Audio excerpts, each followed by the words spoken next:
का अगर उदाहरण देना हो तो 2013-14 में यानी सेल्फ हेल्प ग्रुप हरियाणा की कुल संख्या में मानूं तो सिर्फ 812 बताई गई है।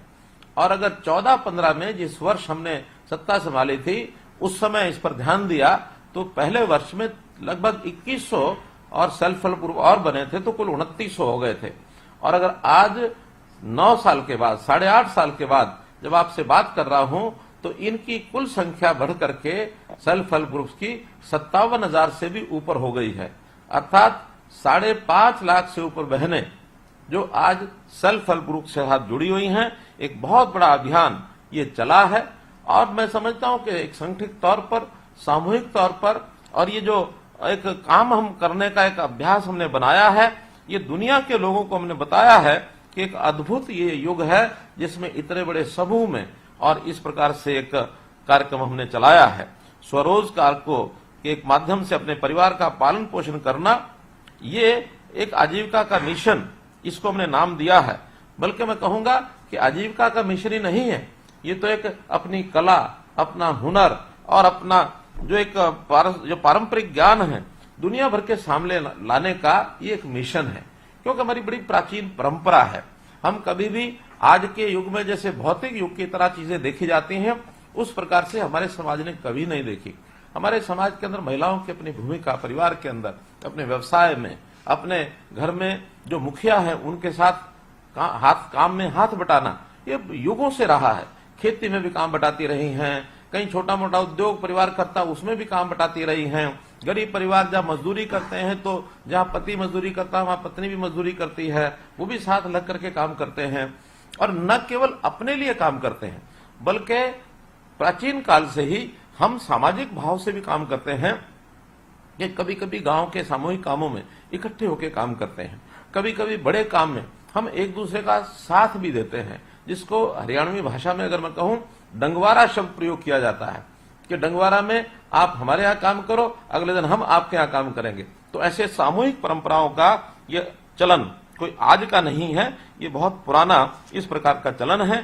तो ऐसा मैं कहूंगा कि जैसे समाज में एक धारणा है कि महिलाएं जीवन को बनाती भी हैं, जीवन को बचाती भी हैं, जीवन को चलाती भी हैं।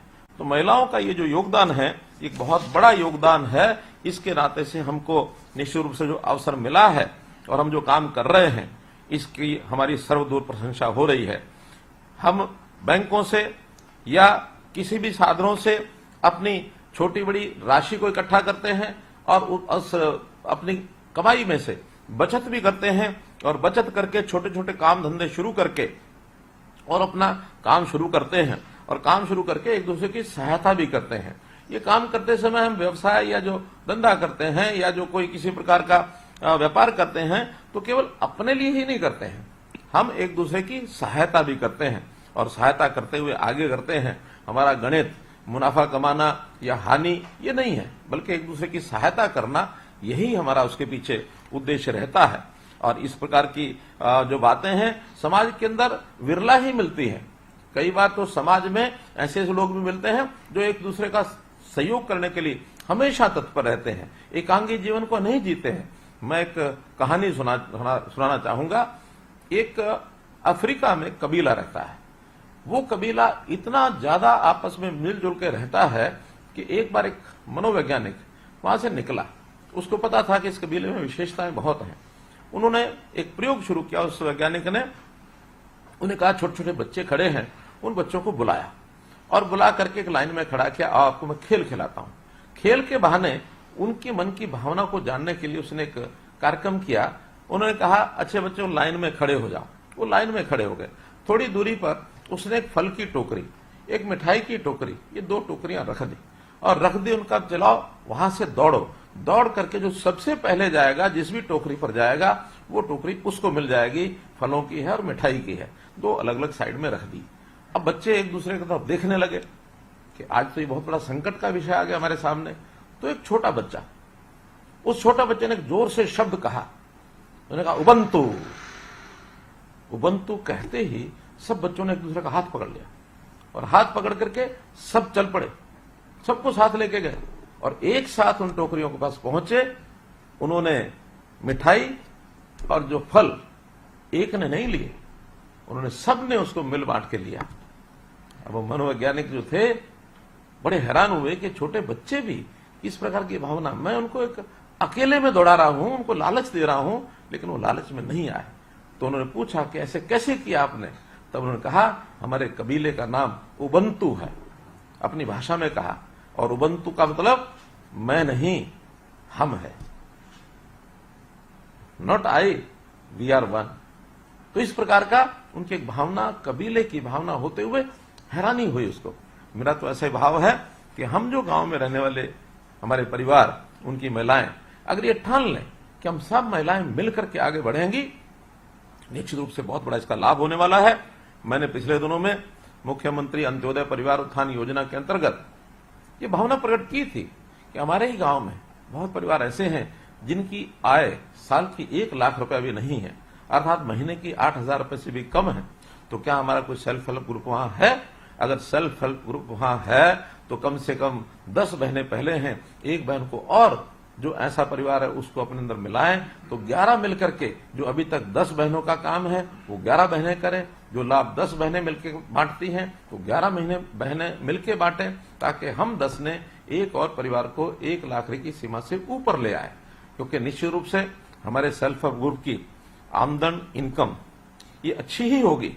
मेरे पास बहुत से ऐसे उदाहरण हैं कि सेल्फ हेल्प ग्रुप की आमदन यानी एक एक महीने की कई कई हजार है, यानी और जो उस प्रकार का काम करती हैं, बहुत से उनको तो पुरस्कार भी दिए जाते हैं। अब मैं 5 बहनों के ऐसे नाम तो खैर मैं नहीं बताऊंगा, लेकिन उन स्थानों के नाम बताऊंगा जिन स्थानों पर ये सेल्फ हेल्प ग्रुप हैं। किरतपुर पिंजौर, मंदोरी हथीन, लाखन माजरा ही ब्लॉक है, ये सब रोहतक जिला, रसूलपुर, सीवन कैथल, बधावा, सिवानी जिला भिवानी। तो ये 5 जिलों के 5 ऐसे जो हमारे सेल्फ हेल्प ग्रुप है, उसमें महिलाओं का एक एक महिला का यानी 35,000 से लेकर 70,000 रुपए तक महीने की आमदन है, अर्थात 4 लाख से लेकर के और 8.5 लाख रुपया साल की आमदन है एक एक बहन की। कितना बड़ा ये काम कर रही हैं। तो हमारे जो काम से प्रेरणा बाकी लोगों को मिलनी चाहिए, और जो मिलेगी उस नाते से उनकी भी आय बढ़े। हम हर परिवार को उसका व्यवसाय कैसे बढ़े, हमारी बहन माता कैसे उस काम में सहयोगी बने, कैसे उस परिवार को हम आगे बढ़ाएं, उसकी आमदन यदि 1 लाख रुपया साल की है तो उसको 180 तक पहुंचाएं, 180 तक है तो उसको कैसे 3 तक पहुंचाएं, 3 से कम है तो कैसे आगे 6-8 तक पहुंचाएं। लोगों की आमदन बढ़ाना, उनको अपने पैरों पर खड़ा करना हमारा ये उद्देश्य है। और एक दूसरा भी कभी कभी अभियान चलता है, कुछ लोग मुफ्त बांटने के लिए आगे बढ़ते हैं। सरकार के नाते, शासन के नाते बांटने को हम भी बांट सकते हैं, लेकिन बहनों से मैं आग्रह करना चाहूंगा कि इस प्रकार के मुफ्त के भरोसे बैठने की बजाय हम अपने काम में हमारे से सहायता अगर अपेक्षा करेंगे तो हम उतनी सहायता करेंगे, हम पीछे नहीं हटेंगे। लेकिन व्यवसाय के नाते आप काम बढ़ें, जो कमा करके अपने परिवार का काम चलाएगा उसका सीना चौड़ा होगा, उसका माथा ऊपर उठेगा, स्वाभिमान से अपने परिवार को पालेगा। किसी के आगे हाथ फैलाना कतई उचित नहीं है। हाँ, फिर भी अगर कोई कमजोर रहता है, उस कमजोर की सहायता करना ये हमारा भी कर्तव्य है, हमारा दायित्व है, निश्चित रूप से उसको निभाएंगे। इन सब कामों के लिए हमारे बैंक्स वो भी सहायता करते हैं, और हमें कितनी प्रकार की जो सहायता होती है उसमें मुख्य रूप से जैसे रिवॉल्विंग फंड, ये हमें 10,000 रुपया पहले मिलता था, अब हमने उसको 20,000 रुपया कर दिया है। पिछले कुछ समय में इनका हमने लाभ उठाया है, और जो गठन जब करते हैं उस गठन के 3 महीने के बाद ये पैसा उनको मिल जाता है। इसी प्रकार से गठन के 6 महीने के बाद सामुदायिक निवेश फंड 1.5 लाख रुपया ये हर सेल्फ हेल्प ग्रुप को ये मिलता है। ऐसे ही जो क्रेडिट लिंकेज है, क्रेडिट लिंकेज भी 3 किस्त में हम कुल मिला के 10.5 लाख रुपया ये उनको देते हैं। पहली किस्त 1.5 लाख रुपया, दूसरी किस्त 3 लाख रुपया, तीसरी किस्त 6 लाख रुपया। तो ये राशि उनको इसलिए दी जाती है कि इस राशि का निवेश करके, इसका उपयोग करके हम कोई भी छोटा बड़ा व्यवसाय करें, उस छोटे बड़े व्यवसाय से अपने ग्रुप की आमदन बढ़ाएं, उसमें और आगे बढ़ सकें। इन सब बहनों को, जो अच्छी बहनें जो भी काम करती हैं, इनके साथ बहुत से संगठन, बहुत सी संस्थाएं उनको सम्मानित भी करती हैं, और सम्मानित करते हुए उनका स्थान समाज में बढ़ता भी है। मुझे ध्यान है गुरुग्राम के गांव चांदू निवासी श्रीमती पूजा शर्मा को अंतर्राष्ट्रीय महिला दिवस 2022 के अवसर पर माननीय राष्ट्रपति जी ने नारी शक्ति पुरस्कार वो दिया था। ये पुरस्कार प्रदेश की अन्य महिलाओं को प्रोत्साहन व प्रेरणा प्रदान करेगा। तो इस प्रकार के ये सब चीजें निश्चित रूप से आती हैं। मैं ये भी मानता हूं कि बहुत सी आपको कठिनाइयां भी आती होंगी। उन कठिनाइयों को दूर करने के लिए जैसे ही हमारे ध्यान में आता है हम उसके ऊपर प्लानिंग करते हैं। मैं अपने अधिकारियों को बार बार कहता हूं कि महिला शक्ति, इसको कैसे हम अधिकार किस प्रकार से ज्यादा बढ़ाएं, कैसे इनका स्थान ऊंचा हो, कैसे इनकी योजनाएं बनाएं। तो ये सब योजनाएं हम बनाते हैं। मैं आपको विश्वास दिलाता हूं कि हमारी माताएं बहनें ये चिंता न करें, कोई कठिनाई नहीं आने देंगे। हमेशा आपका भाई मनोहर लाल ये आपके साथ खड़ा है, कभी आप चिंता मत करें। तो इस प्रकार से हमने बहुत से और भी योजनाएं बनाई हैं। उन योजनाओं की जानकारी आपको निश्चित रूप से होगी। पिछले वर्ष भी 22 जुलाई को पंचकुला में स्वप्न आजीविका मार्ट ये जो आयोजन किया गया था, उसमें आपकी कौशल और आपकी दक्षता देखने का मुझे अवसर मिला था। अनेक जो सेल्फ हेल्प ग्रुप हैं उनमें महिला कारीगर और शिल्पकार उन्होंने भाग लिया था। उन्होंने कई प्रकार का अपना हथकरघा और हस्तशिल्प के जो उत्पाद हैं उनको प्रदर्शित किया था। वहां एक फूड कॉर्नर भी था। अनेक प्रकार के स्वादिष्ट व्यंजन वहां बनाए गए थे। हमने स्वयं उनका उपयोग किया था। कई प्रकार के जैविक खेती के उत्पाद, मसाले, दालें, अन्य कृषि जो उत्पाद हैं, बहुत से ग्राहकों को लुभा रहे थे। तो निश्चित रूप से इस प्रकार के प्रदर्शन से लोगों को जानकारी मिलेगी। अपने हाथों से बने उत्पादों को जब बाजार उपलब्ध करवाने के लिए स्वप्न आजीविका मार्ट और सरस मेले ये वर्ष भर अपने कार्यक्रम ये जो आयोजित करता है, उन कार्यक्रमों के माध्यम से चाहे हमारे त्योहार हो, तीज और दीपावली के अवसर पर भी पूरे प्रदेश में उपमंडल स्तर पर स्वप्न आजीविका मार्ट जो है वो आयोजित किए जाते हैं। ऐसे सरस मेले और मार्ट, उनमें हम अपने उत्पादों का स्टॉल लगाएं, लोगों को अच्छी क्वालिटी की चीज मिले। मैं तो ये भी चाहूंगा कि हम अपने उत्पादों का एक पोर्टल के ऊपर प्रदर्शन करें। आज ही मैं अधिकारियों को आदेश देता हूं कि पोर्टल बनाएं और उस पोर्टल में हर एक सेल्फ हेल्प ग्रुप द्वारा बनाए गए उत्पाद उनको उनकी जानकारी दें, उसके जो ब्रांड हैं उनके ब्रांड को प्रचलित करें और उसका कोई ना कोई एक हम सर्टिफिकेशन, आखिर उत्पाद की गुणवत्ता इसको सर्टिफाई करना ये बहुत जरूरी है ग्राहक के संतुष्टि के लिए। तो ऐसा भी कोई सिस्टम बनाएंगे कि हर एक सेल्फ हेल्प ग्रुप के उत्पाद को सर्टिफाइड करा के उसको ब्रांड लगा करके और हम अपने पोर्टल पर डालें ताकि लोग उसकी खरीदारी कर सकें। और उसमें आजकल के युग में इस प्रकार की मार्केट, इसका अपना एक उपयोग है। तो इस प्रकार हम और भी बहुत से नई नई चीजों के अंदर जा सकते हैं। जैसे ये वर्ष इस समय मोटे अनाज का वर्ष है, जिसको हमने नाम दिया है मिलेट ईयर 2023। तो इस वर्ष में मिलेट के उत्पाद इसको बनाने में भी आप कुछ प्रयोग करें ताकि हम उन चीजों को बना करके बाजार में ला सकें, स्वादिष्ट व्यंजन बना सकें ताकि लोग उसका आनंद ले सकें। हमने ये भी देखा है कि आजादी का जो अमृत महोत्सव था जो चल रहा है, इसमें कई बार अभियान चले हैं घर घर तिरंगा अभियान के। तो जो घर घर तिरंगा अभियान जो पिछले दिनों में चलाया गया था, हमारे सेल्फ हेल्प ग्रुप्स ने कितनी बड़ी मात्रा में झंडे बनाए थे और वो झंडे तभी यानी लोगों को उपलब्ध हो पाए कि बड़ी मात्रा में बन सके। और हमने सबने अपने घर पर भी लगाए थे। तो एक वातावरण, देश में तिरंगामय वातावरण बनाने में सेल्फ हेल्प ग्रुप का बहुत बड़ा योगदान है। ऐसे जब कोविड आया था, कोविड में हमने मास्क बनाने का काम बड़ी मात्रा में किया, तभी हर व्यक्ति के लिए मास्क जितनी जरूरत थी वो उपलब्ध हो पाए। तो ऐसे कोविड जैसी बीमारी से भी लड़ने के लिए जो हमने एक दम दिखाया, साहस दिखाया, उसका भी बहुत बड़ा एक योगदान रहा। मैं आपकी बहुत बड़ी प्रशंसा उसमें करता हूं। हमने प्रदेश में जो हमारी कैंटीन्स हैं, चाहे वो अनाज मंडियों में हैं, हमारी शुगर मिल्स में हैं, हमारे लेबर चौक्स पर हैं, उन कैंटीन्स को चलाने के लिए भी सेल्फ हेल्प ग्रुप्स को ये काम जिम्मे दिया है। अभी 144 कैंटीन ऐसी हैं जो सेल्फ हेल्प ग्रुप्स वो चला रहे हैं। आखिर एक सेल्फ हेल्प ग्रुप में 5-7 बहनों के परिवार का पालन पोषण हो तो लगभग 700-800 परिवार इन सेल्फ हेल्प ग्रुप्स के कैंटीन चलाने में ही उनको लाभ होता है। कंप्यूटर का प्रशिक्षण हो या भारतीय बैंकिंग वित्तीय संस्थान की ट्रेनिंग हो, इसमें भी सेल्फ हेल्प ग्रुप का लाभ लिया गया।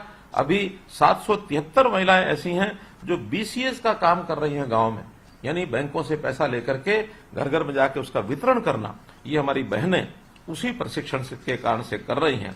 अभी जो हम सेल्फ हेल्प ग्रुप्स को उनकी आजीविका के जो वैकल्पिक स्रोत होते हैं उसके लिए आजीविका ग्रामीण एक्सप्रेस योजना के अंतर्गत 149 लाभार्थियों को लगभग 5.5 करोड़ रुपया की ब्याज रहित राशि ये भी उपलब्ध कराई है।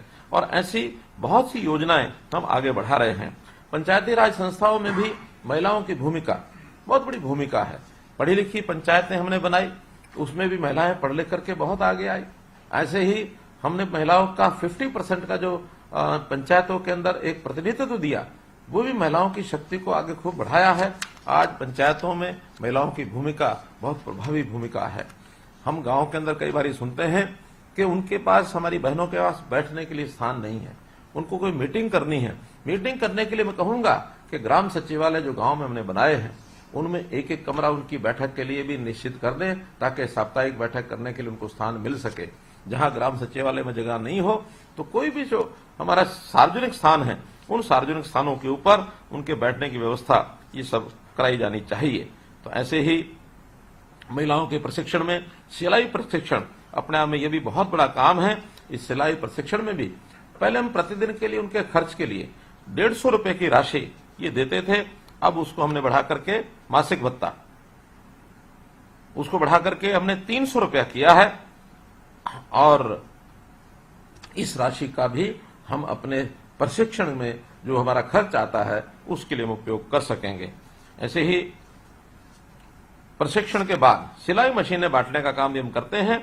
नवंबर 14 से अब तक 10,000 लाभार्थियों को लगभग 6 करोड़ रुपया ये राशि ये सब मिली है। बजट में भी हमने इस बार महिलाओं के रोजगार के लिए राशि उपलब्ध कराने का एक कार्यक्रम रखा है कि उनके रोजगार के लिए, उनके उद्योग धंधे के लिए हम राशि उपलब्ध कराएंगे। उसमें हम सेल्फ हेल्प ग्रुप को इनको भी जोड़ेंगे, ताकि अगर उस राशि का उपयोग सेल्फ हेल्प ग्रुप में भी करना चाहें तो वो कर सकते हैं। हम इसी प्रकार से हर प्रकार के काम में योगदान करने के लिए तैयार हैं। मेरा तो कहना है कि सोशल ये जो हमारा सेल्फ हेल्प ग्रुप है, ये self help group self help ना मान करके इसको अगर हम कहें कि सोशल हेल्प ग्रुप है तो ये ज्यादा सार्थक होगा, क्योंकि हम सामाजिक काम कर रहे हैं। हम केवल अपने लिए नहीं कर रहे, हम समाज को जोड़ करके, तो ये सेल्फ हेल्प ग्रुप के बजाय ये सोशल हेल्प ग्रुप इसको हम मान करके चलें। हमने कितने अभियान लिए, उसमें हमारी बहनों माताओं का बड़ा योगदान रहा है। जैसे बेटी बचाओ बेटी पढ़ाओ, एक बहुत बड़ा योगदान हमारी माताओं बहनों का रहा, तभी ये जाकर सफल हुआ। इसी प्रकार स्वच्छता अभियान में भी हमारे परिवारों की बहनों माताओं ने इतना योगदान किया है कि उसके अंदर हम हरियाणा जो है देश के अंदर अपना एक स्थान ये बहुत अच्छा बना सका है। हम लोग जानते हैं कि सेल्फ हेल्प ग्रुप इसको यदि सफल करना है तो इसके लिए 5 मंत्र ये हमको ध्यान करने चाहिए। इसमें पहला कि हमारी नियमित बैठक हो। अगर हम नियमित बैठक करेंगे तो अपने आने वाली कठिनाइयां या हमारा आगे का किसी प्रकार का कोई लक्ष्य ये हमने तय करना है कि इस प्रकार के काम करने, योजना बनाने के लिए बैठक बहुत आवश्यक है। इसी प्रकार जो हमारी कमाई होती है उस कमाई में सारा खर्च करने की बजाय नियमित बचत ये जरूर करें, ताकि हमारी जो पूंजी है हमेशा ऋण के ऊपर निर्भर न रहे। हमारी अपनी बचत है, उस बचत में से पूंजी बनाएंगे तो हमारा काम दिनों दिन और बढ़ेगा। अगर हमने ऋण लिया भी है तो उस ऋण को मांग के अनुसार नियमित तौर पर उसको जो है लौटाएं भी सही, उसका भुगतान करें। और ऋण जो है हमारी जितनी मांग है उस मांग के हिसाब से ही लिया जाए, उससे ज्यादा न लिया जाए। आवश्यकता से अधिक ऋण लेंगे तो कई बार कठिनाई होगी, और ऋण जो ले लें अपनी कमाई के माध्यम से उसको वापस करें, ये चौथा मंत्र है। और हाँ, एक 5वां आखिरी ये भी है कि हिसाब किताब बही खाता जरूर रखें। अगर हमने हिसाब किताब नहीं रखा तो ये समझो कभी भी कोई हानि हो सकती है, कभी हम पीछे जा सकते हैं, कभी हमारा काम रुक सकता है। और हमारी जो एक अच्छा काम चलाने के बाद जो एक साख बनती है उस साख का ध्यान रखें। जो साख हमें 10,000 रुपए से लेकर के और लाखों रुपए की सहायता दिलवा सकता है वो केवल साख के कारण ही मिलेगा। हो सकता है हमसे ऋण के बदले किसी प्रकार की गारंटी श्योरिटी नहीं ली जाती होगी, लेकिन अगर देखा जाता है तो हमारी साख जरूर देखी जाती है कि ये सेल्फ हेल्प ग्रुप जितने पैसे लेते हैं उतने ही एक क्रम से, जैसे किस्त के हिसाब से वापस कर पाते हैं कि नहीं कर पाते, ये जरूर देखा जाता है। अगर हमने वापसी का चिंता नहीं की तो कहीं भी कोई कठिनाई आ सकती है। आपके इस काम के लिए कुछ बातें और भी हमने विचार किए हैं जिसका लाभ सेल्फ हेल्प ग्रुप को या उसमें जुड़ी बहनों को, माताओं को, हमारे मेंबर्स को हो सकता है। जैसे पीडीएस दुकानें, पीडीएस दुकानों पर हमने तय किया कि 33% जो उनकी महिलाओं को दिया जाएगा। तो इसमें मैं आज ही हमारा फूड सप्लाई डिपार्टमेंट को निर्देश देता हूं कि हम पीडीएस की दुकानें महिलाओं को इंडिविजुअल देने के बजाय यदि कोई सेल्फ हेल्प ग्रुप अप्लाई करता है तो उनको प्राथमिकता दी जाए, क्योंकि वहां एक नहीं कई परिवार जुड़े होंगे, तो प्राथमिकता इन 33% में यानी सेल्फ हेल्प ग्रुप को दी जाए। इसी प्रकार कभी कभी पंचायत की जमीन अथवा तालाबों में मछली का जो पालन का ठेका ये सब दिया जाता है, तो इसमें भी सेल्फ हेल्प ग्रुप्स यदि आगे आते हैं तो उनको जो भी ऑक्शन होती है उस ऑक्शन में 10% की छूट उनको दी जाए। अगर वो लेते हैं तो बाकियों की राशि के बदले उनको 10% का लाभ उस ऑक्शन अमाउंट में ये दिया जाए।